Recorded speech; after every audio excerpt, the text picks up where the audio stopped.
Jedes Jahr am 20. Juni begeht die Welt den Weltflüchtlingstag. In diesem Jahr liegt die Schwerpunkt auf den Recht, Sicherheit zu suchen.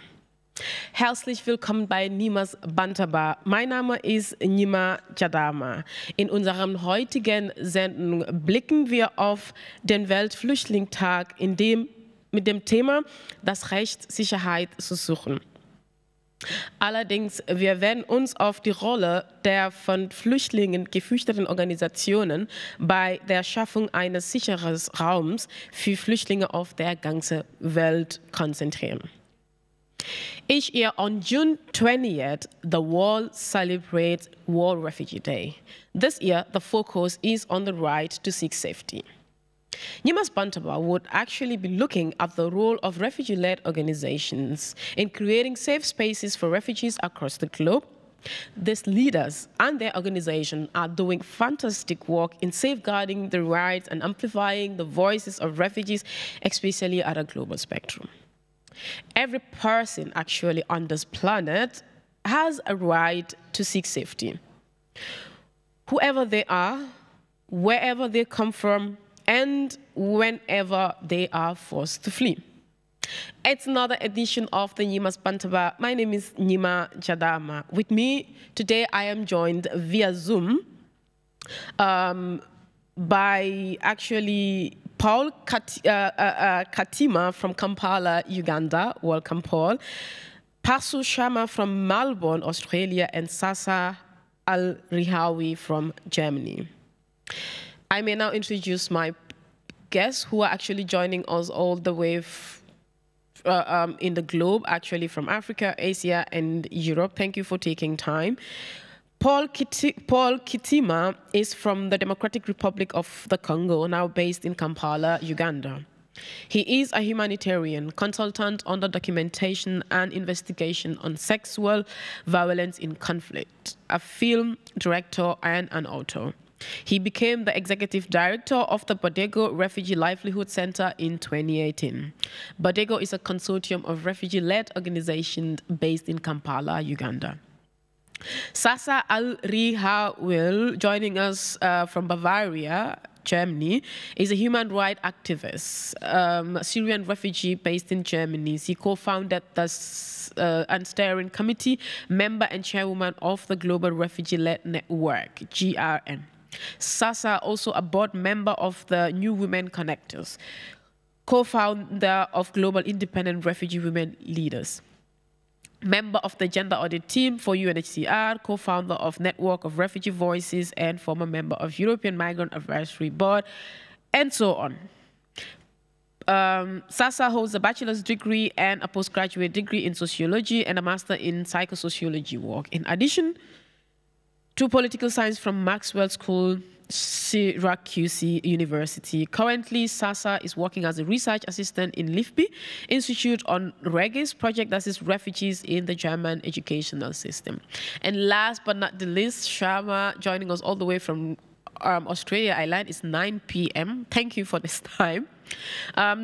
Parshu is a community connector, negotiator and advocate for grassroots community issues, passionate about multiculturalism and social justice for all Victoria's multicultural communities, including asylum seekers and refugees.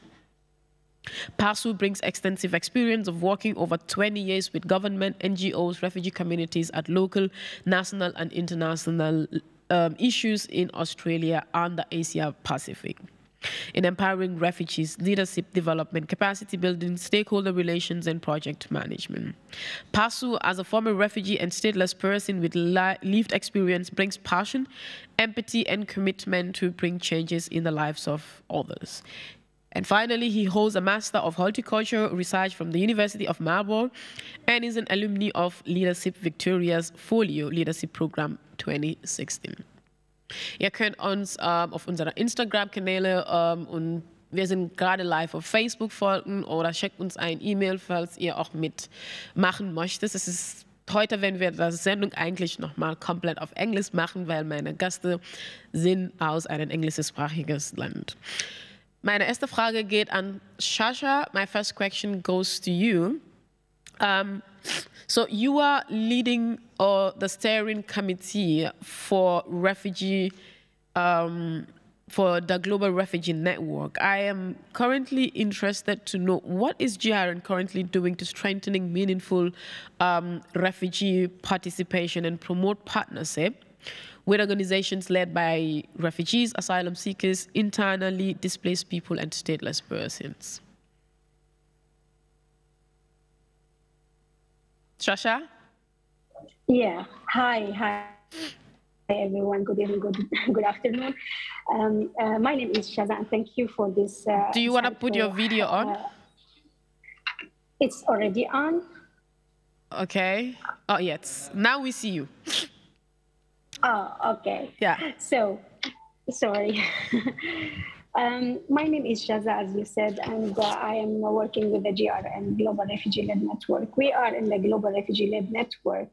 I don't know if you're aware of it or not, like a group of refugee-led organizations and activists from all over the globe. We give the platform for all refugees, RLOs, initiatives to be there to unify their voices, to be heard. Actually, GRN work in 6 regions. Over than 300 RLOs or refugee initiatives are there. And from the beginning, since 2016, we see that after the New York Declaration that the voice of refugees should be heard and should be the key for all the policies affecting the refugees' life and this affected community lives. So in our work, we are having the pledge. We pledged the meaningful refugee participation, which is in 2019 during the GRF, and it was the first pledge on the meaningful participation. As a GRN, we are believing that the refugee should be a key actor, to be seen as a partner, not beneficiaries. And during that pledge, we have now unified efforts with other stakeholders, states, and we are working to improve the involvement of refugees, not only to have a seat on the table of decision-making as an organization, but also to have a big role from the beginning, from designing to the implementing of the whole programs and policies. So we are trying to reshape the policies and also to have the power back to refugees who has the logic reason to be the one who is driving their lives. So by this, as a pledge, we also working to share the skills that all people have, including refugees themselves, to improve the situation of refugees and RLOs, to be ready to go and talk to the decision makers by trainings and by also defining what is the meaningful refugee participation. And as I said, there is a trend now to give more, after we already anticipate the guidelines for what the meaningful refugee participation means, we are now trying to work on the tools and also to have an audit for meaningful refugee participation. I hope I answered the question, and I'm ready for others. Very well, and thank you so very much for that. And yeah, my next question actually goes to Paul. Paul is somebody who is, I see that as a difficult job. Like, I don't know how you achieve this. Paul, you are leading about, I think, over 10 refugee-led organization, which is now a consortium in Kampala, Uganda. Tell us, how did this consortium came about, especially in terms of registering this, and what impact has it so far brought to the society? Yes, thanks so much, Nyima, for inviting me. So usually what I prefer to start from the beginning so that people can understand what kind of challenges we went through to come up with a consortium. Yeah. So All started when I became the leader of Bondeko's community. And what I can say is that Bondeko Refugee Livelihood Center is an organization which is working in the grassroots in one of the slums of Kampala in Uganda. Since 1997, it has been established by refugees and still run by refugees up to now.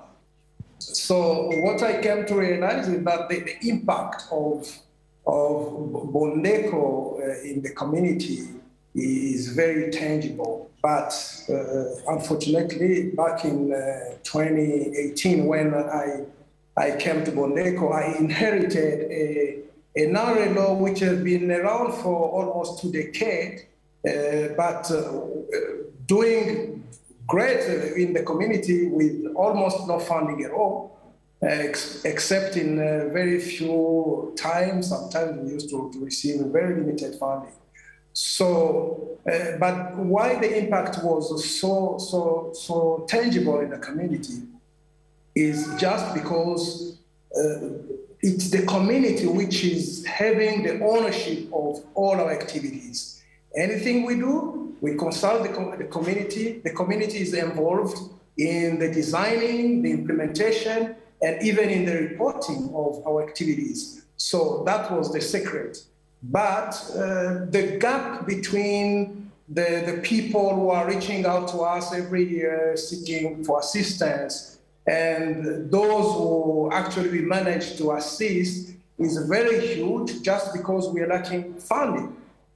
And what I've seen during COVID-19 outbreak in 2020, refugee-led organizations and in general grassroots organizations, we came up together and to respond to this new challenge the world was facing. And like at Bondeko, we went from the cash distribution using the mobile money app to reach out to refugees and nationals as well in the community because we couldn't separate, we couldn't discriminate. We were facing the same challenge in the grassroots. So we also distributed food and different other items like the clean energy product we are making here at Bondeko. But despite being like that in the front line during such a period, unfortunately, Bondeko could not pay 7 months rent. And this was really a tough period because the owner of the property wanted us to quit. And it was so stressful, not only for me as a leader of the organization, but for the entire community, because this is an organization which has been around for more than 2 decades, and we were about to close our doors. So fortunately, we managed to fundraise through a platform, a US-based platform, and we could fetch $8,000, which saved us. But at the same time, I could see several other organizations, they didn't have the same chance we got, and one by one, they started closing doors and ended up in the street. So that was for me the wake-up call, as now I started thinking of the necessity of having a platform which could be dedicated to fundraising and then to sub-grant to the RMOs to avoid such a catastrophe. Then I shared the idea with some leaders in the grassroots, and they liked the idea. So during the second lockdown in 2021, amid the second wave of the pandemic, we had the same challenges, and then soon after, we came up together as a consortium. So that's how we started the Grassroots Leadership Organizations, which is a consortium. We call it GLOs in short. So, and the idea is already being spread across Africa and even beyond Africa, because we are having now representations in different countries, and very soon we are going to open an office in Geneva. Thanks. congratulations for that, and we look forward to that. You guys are doing amazing jobs. I mean, by reading your biographies and the job that you guys do, I'll say keep it up and a big congratulations on that. And to our guests in Australia, actually, Parsu, you are too busy. You do like a whole lot of things. A jack of all trade, master of everything, all that you do. Tell us about what is your aims and objective at the, let's say first as the Secretary General of the Refugee Association for Australia, and also a brief, just please make it brief, about the Victoria Multicultural Center in Australia. I've seen you guys are on a national conference at this moment.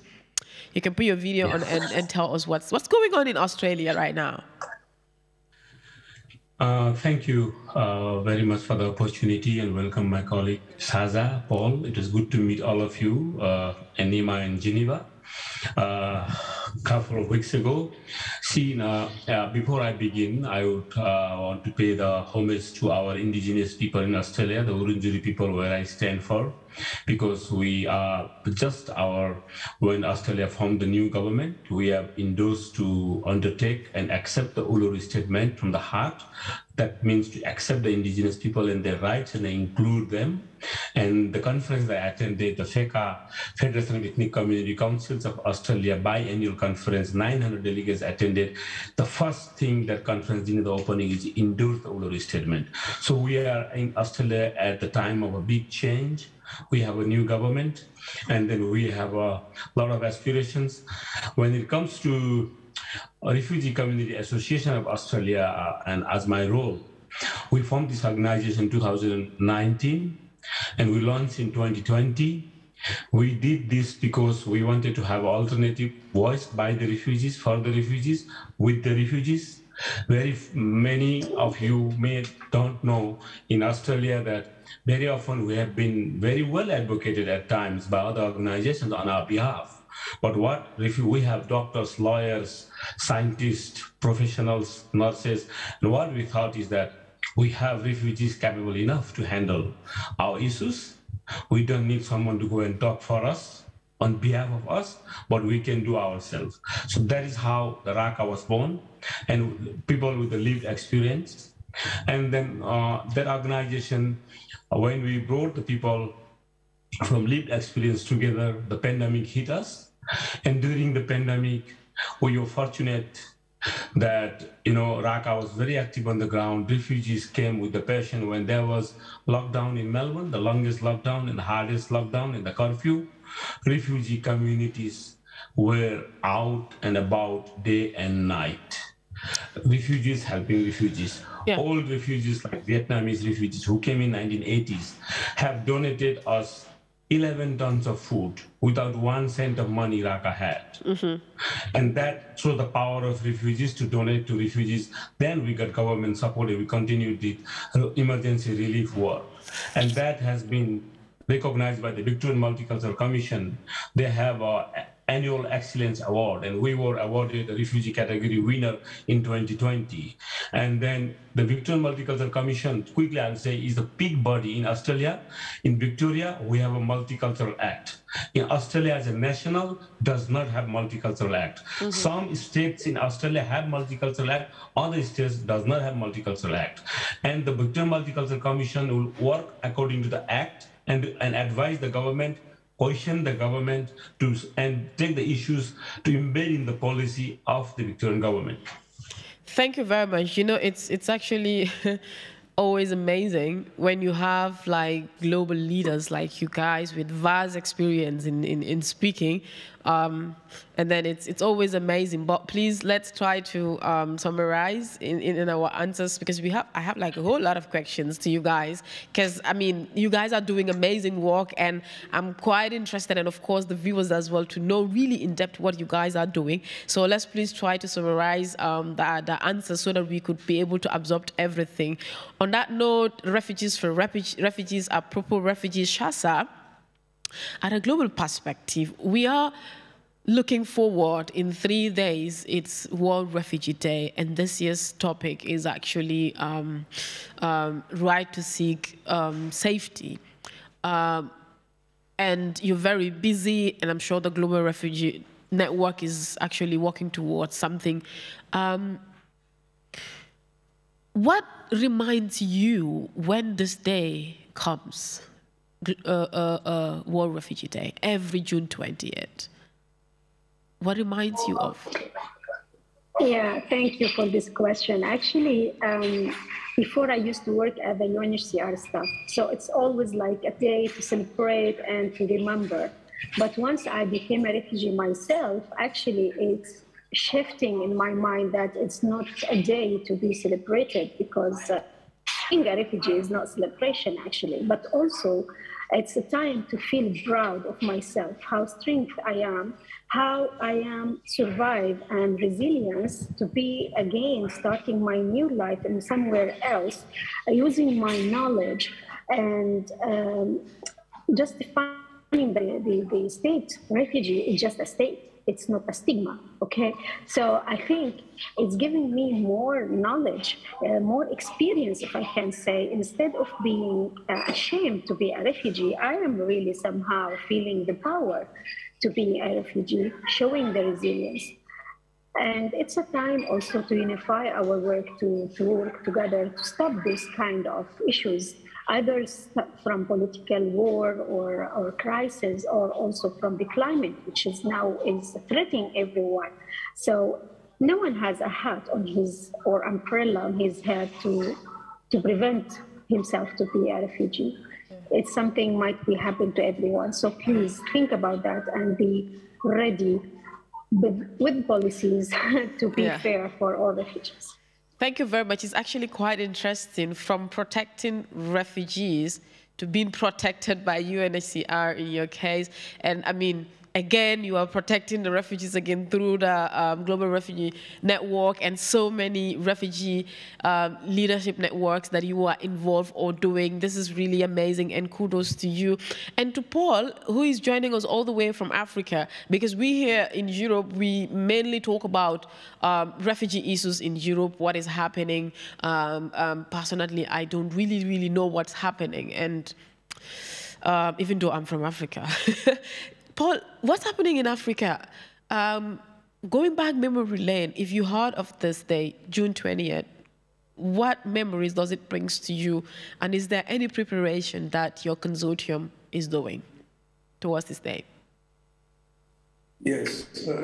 Every time we reach this date, I remember all the struggle faced by refugees, all the challenges, because it's not easy for a refugee, and especially in the third countries, the third world. So it's really, in terms of barriers, we have difficulties of moving. It's not easy to move across borders, for instance, to get proper documents. So it's been really a struggle, and I always think about the courage of all the refugees, fellow refugees, because it takes a lot of courage to be a refugee in Africa. Yeah.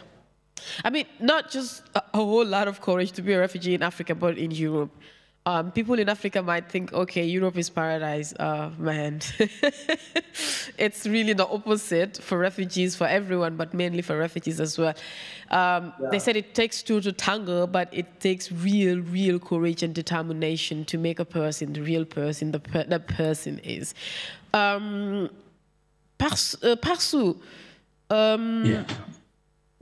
from your experience, what is the way forward to strengthening capacity sharing between community-based organizations and international actors? So, because we're talking about, you were involved so much in the community at the grassroots level, and like, I am interested to know, like, what would be the way forward to strengthening this? I think I would like to put a context to, as I said in Geneva, that in 2010, when we were 7 refugees there to attend the UNHCR NGO consultation, the many critics there say, what does these refugees bring on the table here? Why they have to be here? Then going to see in last week's meeting, then how much we have, and organization like GRN is born, and so many other refugee-led organizations are born across the world. And the thinking from the top, the leadership of the UNHCR and the global leaders have changed. The narratives have changed, that we have to listen to the voice. And then that means what it transcends from Geneva and the UNHCR meeting to include refugees, that exactly applies to the grassroots. In Australia, in Asia Pacific, there are actors, workers, service providers who would say that we would talk for you, we will address the issue, and in many cases, the refugees are undermined in a number of ways. Oh, refugees doesn't unite themselves. That's the tagline, the hashtag for these NGOs. So we are there for them. But now the global narrative has changed. So therefore, the community-based organizations are the ones who knows their issues best. So what happens is the issues they have, they tell to the refugee leaders like all of us here, and then we can take, or we can advocate, or we can have the people from that very grassroots organization at the national, international organization. What only we need in the global context is that the global organizations do not go to the service providers and ask them, do you know refugee community X in Kenya, or do you know refugee community Y in Bangladesh? Yeah. Don't do that. We are refugee communities will be able to furnish and provide anything and the issues and opportunities they can identify. I can best identify issues and solutions for my community, for Australian community, and what our communities feel. So I think transparency coming to the grassroots, and to cut, I would like to hashtag cut the middleman off for the refugees advocacy. That's a great concluding remark, you know. Apropos global narrative, global response, global humanitarian aid, and so on. Sasa, to enhance this collective action and humanitarian response, how can global refugee network and humanitarian organizations work together to support refugees? Or should we even use the term support? Isn't the right of a refugee to be protected than humanitarian aid, support, and so on? Yeah, actually, I think now it's a time to shift the approaches, like either like looking at refugees as victims. They are partners, they are not beneficiaries. So what we are doing, we are trying to involve refugees and our laws with all the policy making from the beginning till the end. Like, we believe that refugees should start from designing and anticipating the projects by themselves, to identify their needs by themselves, and then to implement these projects, and on all levels, if we can say, like from local to national to regional, even to global, and vice versa.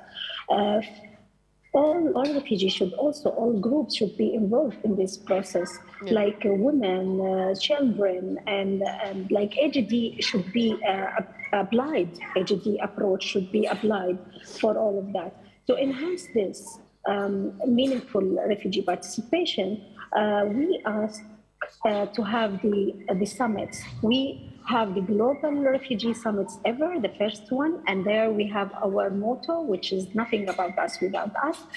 Also, we have regional summits where we bring all refugees and our laws initiatives to come together and to talk about their needs, and then decide what they want and what the recommendation is. And then we invite the stakeholders and other NGOs and states and whoever involved to tell them this is what we need and this is how we need to move forward.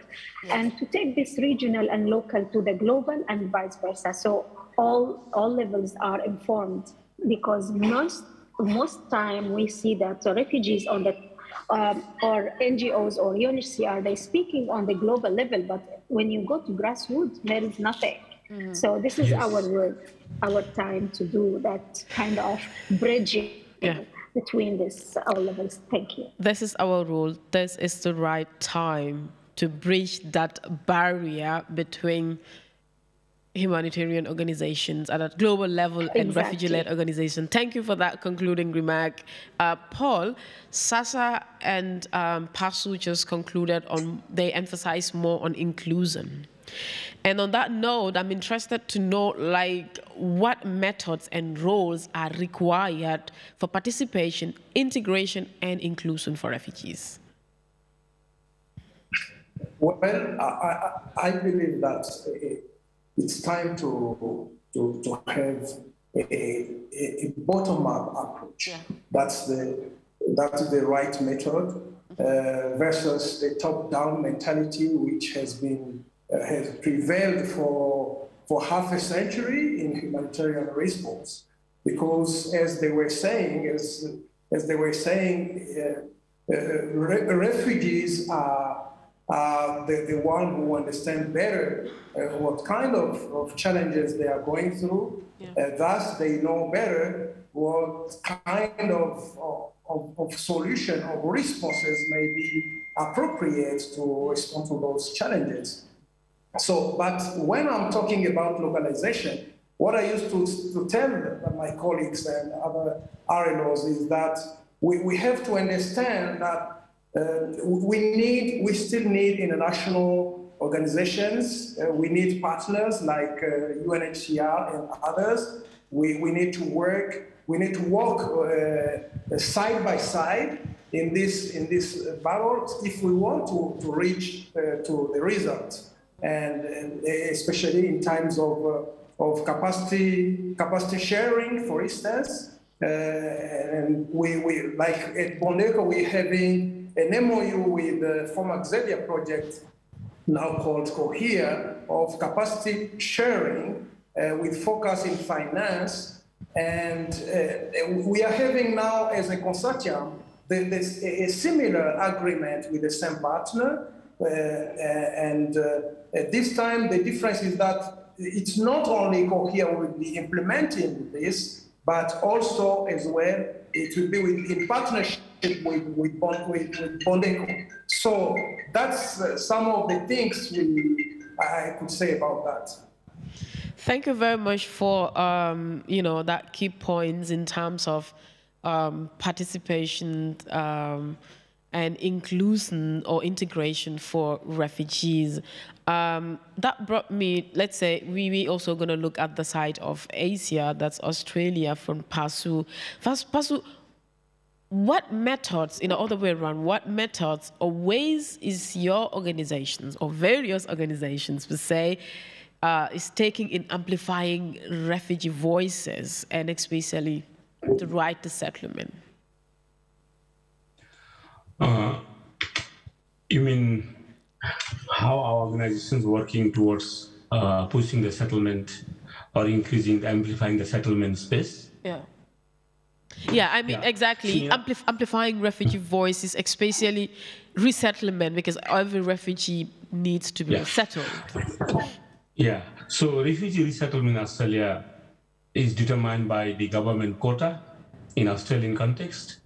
At the moment, we had 13,750 refugees annual intake, but that was hampered by the COVID, but that was the commitment of the previous government. And within that framework, the government will bring across the year those 13,750 refugees. But there is a hope with the new government. They had a previous commitment to increase to 18,000 to 21,000 to 28,000 and goes up.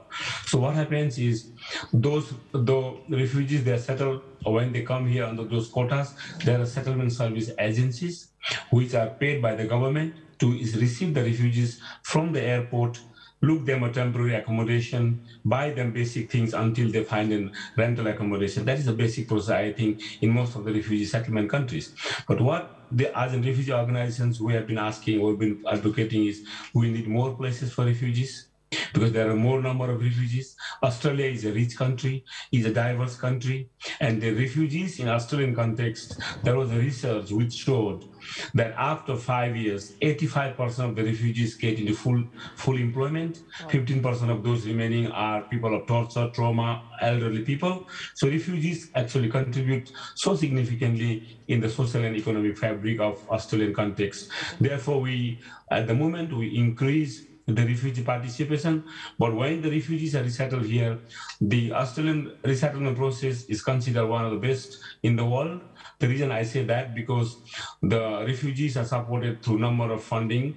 Every organization, government agencies do have the funding for multicultural communities to preserve their culture, to practice their culture, to celebrate their national day, to celebrate their heritage, language classes are paid by the government, run by the communities, but most importantly, the settlement of refugees is supported by the government, but with these service agencies.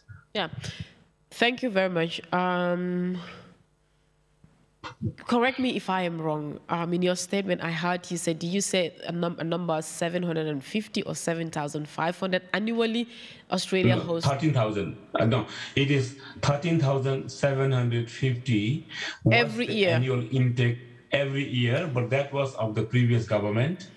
But which is really low and quite bad, because I was like yes. Seriously, a whole country, yes. Australia is just taking 13,000, like seriously? No, that has been increased.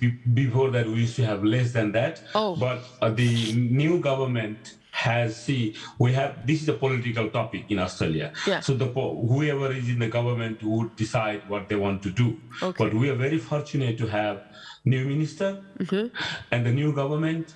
Their commitment to refugees, their commitment to the example, if you have seen the Tamil family who were in detention in the verge of deportation by the previous government, had been given the asylum in the second day or third day of the formation of the government. That was one of the election promise. And that means likewise, we have more than 30,000 asylums. I'm not exactly right about the figure in temporary protection visa. They will be now in the process of receiving their permanent visa, and then this government will going to increase, because that's what all the advocates and the well-wishers are advising the government. They will increase the annual intake. Yes, I know in the global context, when you see Australia's vastness, richness, diversity, inclusion, we are not doing good to take enough refugees. So I think that's one of the biggest challenge for us, but it's a political challenge. That's actually really bad. I think people like you, strong voices like you and communities should really, really fight for this space, because like you said, Australia as multicultural, Australia as rich, Australia as diverse, I think should be talking ahead of more inclusion than what we are seeing. In terms of influences, Shasha, the Global Refugee Network has a great influence at a global spectrum. You are almost at all the UN meetings, like you are giving spaces and all that to voice the voices of refugees, their problems and so on. And I'm interested to know, how influenced has the Global Refugee Network been in terms of on policy and decision-making process, or let's say creating spaces for growth on refugees and their rights at a global spectrum? Yeah, thank you. I'm really happy to hear that we have influence, but yes, we do. We do because we have the right to have the influence. This is like the right way to be done. Yeah. Actually, this is our lives, and we should have the. Actually, you shouldn't fight for it. It should be there. Exactly. So we shouldn't be invited. We should be one who is inviting others. To support us, how we solve our problems, which is created even mostly by those people who are coming to solve it somehow. Yeah. However, once you have the right and once you have the faith in what you are doing, you can do a lot. Yeah. And we have the faith in what we have doing. And we came with the right approach, which is like bottom up. We came from those people. We not talk on behalf of anyone. Instead, we are trying to bring their voices to the top.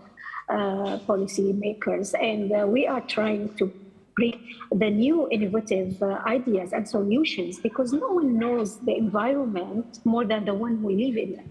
And no one knows the solution unless he knows the situation, right? Yeah. So if you are sitting in your bureau or in your office, you cannot understand what the meaning of hunger is, or what the meaning of safe place is. Yeah. And then you will decide on someone who is not even know what you need. So actually, here what make us great.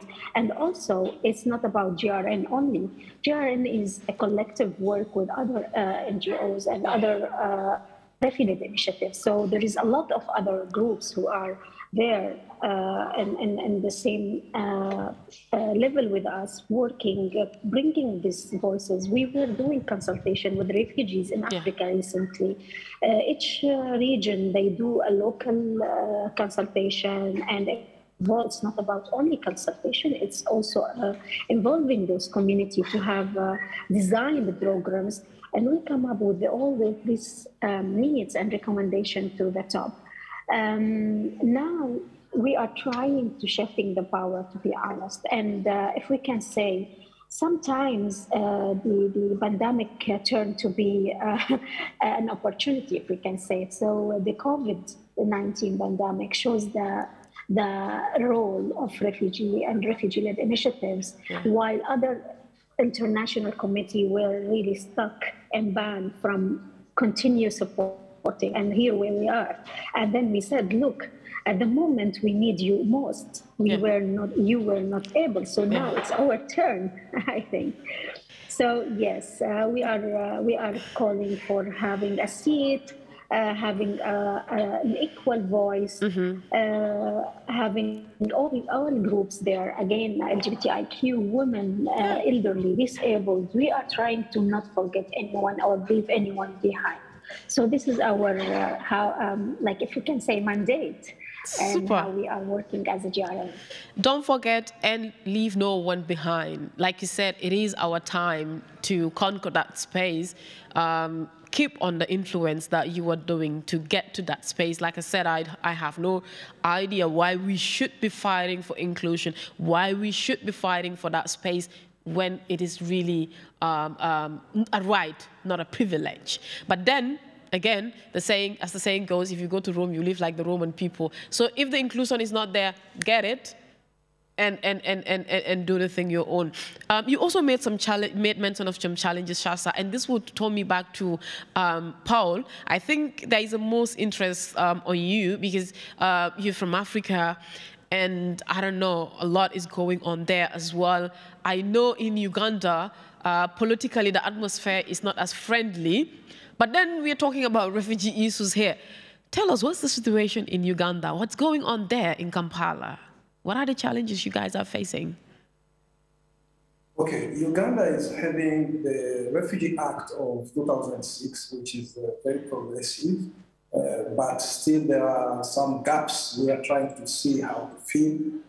And this is the reason why we are trying to push with the localization. We are advocating for that to try to see if we can get also support from the government, because there is nothing which can be done without also including, without the willingness of government, because states are playing a bigger role in terms of humanitarian response. So, but at the same time, we are trying to be involved in different networks at the same time, to see how we can push this agenda. And I would like to quickly talk about the Bright Future platform, which is a small platform we are in, and which is targeting the children of disabilities. And we are targeting 6 groups, and we've been doing amazing, but we are really limited by funding, and we need also the support from the government, for instance. Because it's about giving access to learning to children with disabilities, especially those suffering from Down syndrome, cerebral palsy, autism, epilepsy, and hydrocephalus and microcephalus. So yeah, that's what I can say this time. We've got the Cohere team, which has been really helpful in that, assisting us. But I feel really bad when I see parents coming to me and saying that, look, I have a kid who is in this condition, but we cannot take that kid in that program just because we are lacking funds. So this is something we are trying also to interact, to have to talk with the government, with the local authority, to see how, in which extent they can assist us in such programs. Thank you very much. Pasru, you are a well-recognized voice in amplifying refugee voices in Australia, like I said. What is or has been your best achievement so far? I have read through your profile that you've won awards, like you've been recognized. And from your interaction today, I realize you also have a lot to do with government. What has been your biggest achievement so far? Yeah, see, in Australia, I never worked to get any awards, but it is, I think, friends and colleagues do nominate those sort of awards based on the work you do. But I come from a background of Business community. I have worked with all the other communities as a volunteer from my very young age, is to volunteer for communities. So that led up to one step after another step in helping volunteering and trying to help the underdog.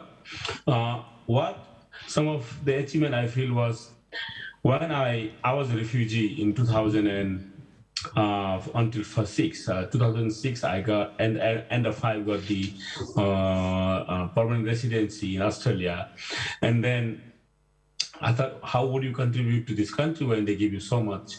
And ended up doing teaching current refugees from Myanmar how to grow shiitake mushroom and then other stuff. And I ended up doing, I found out in Australia there is no log-grown shiitake. I ended up doing a research in shiitake and growing a shiitake mushroom Australian plant.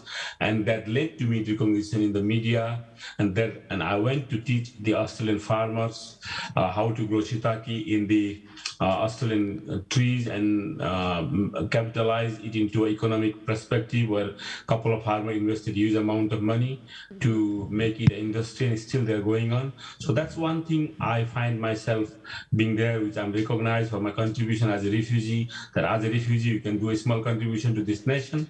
But what I find working with the government is there are two ways to work with the government. Some of the organizations who are led with the refugees, who are in Australian context, say they are the refugee organizations, attacking and activist activity with the government is one thing, and political diplomacy or positive diplomacy is the other thing. RACA, Refugee Community Association, is taking the path of positive diplomacy and is non-bipartisan. It is apolitical. It supports any political parties and work with all of them.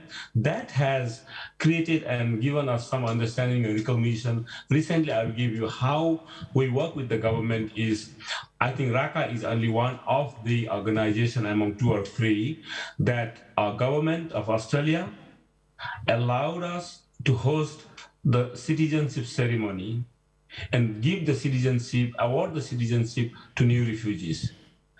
RACA means we organize everything. And I don't think any government in the world would give to a refugee organization to host the citizenship. That is a positive working relationship with states.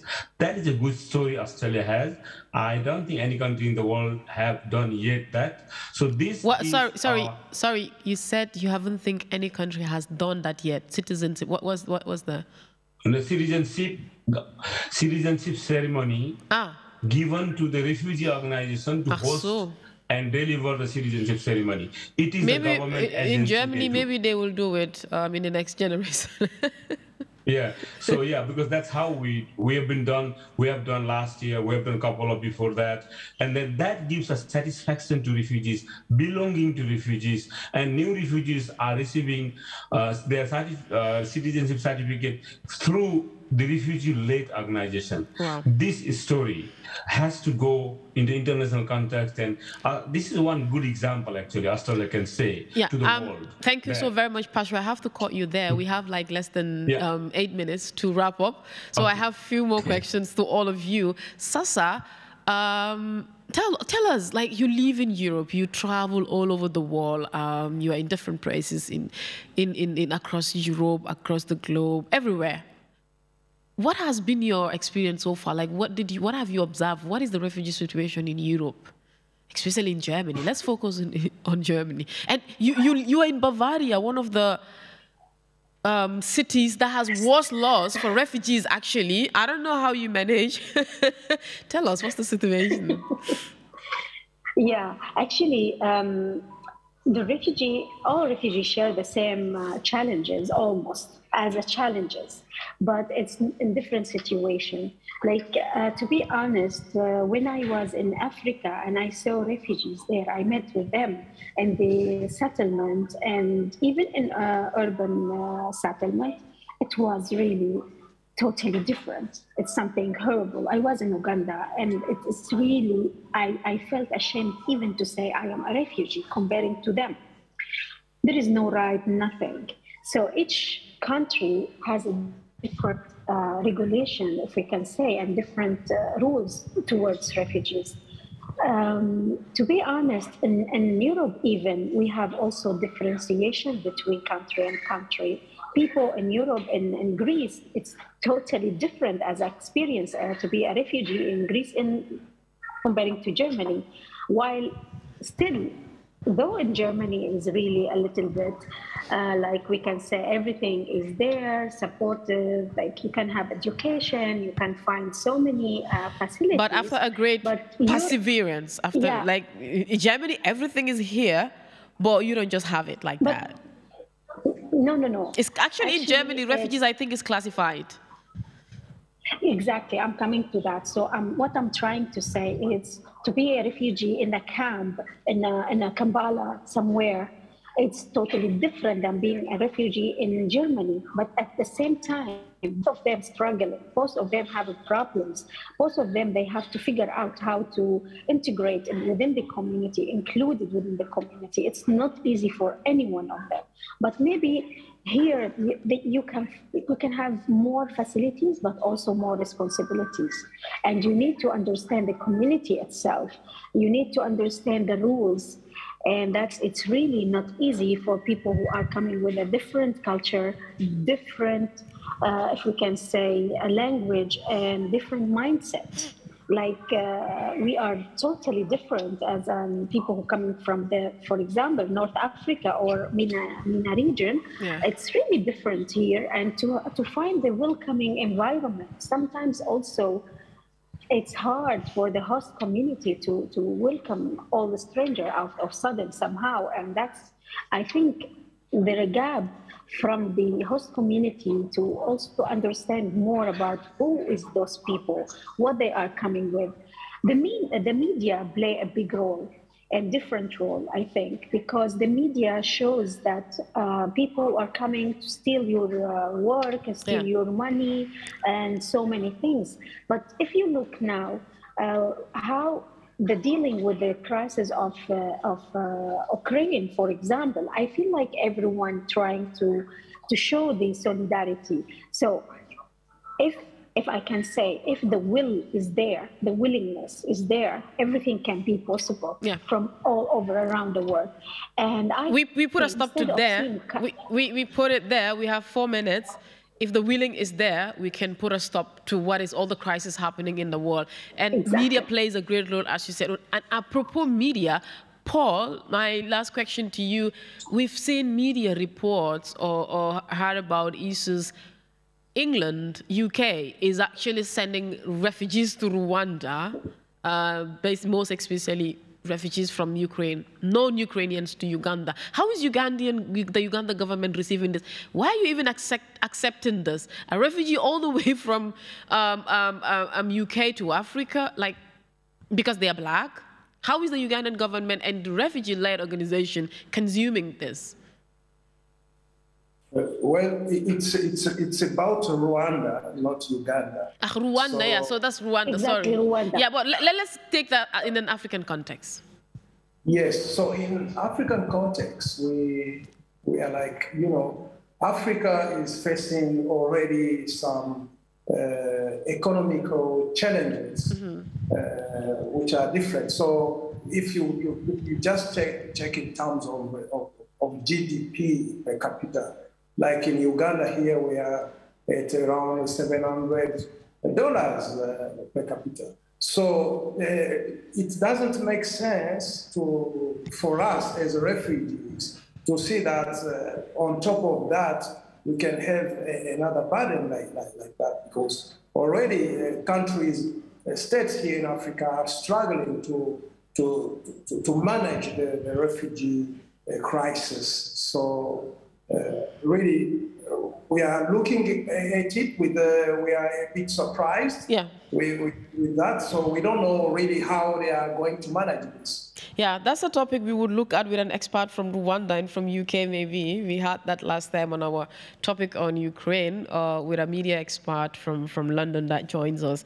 But finally, to you, Persup, and please answer this in 1 minute. What's your take on World Refugee Day? In 3 days, the world is celebrating World Refugee Day. What are we celebrating, actually? See, yeah, many refugees would at the moment would not like to say the celebrate Refugee Day, given what's happening in Ukraine. Over 80 million refugees we have. If you look into the Asia Pacific alone, 9.2 million refugees, out of which, you know, some of them are 4.4 million are displaced refugees, asylum seekers, 3.3 IDPs, and 2.3 is the stateless people.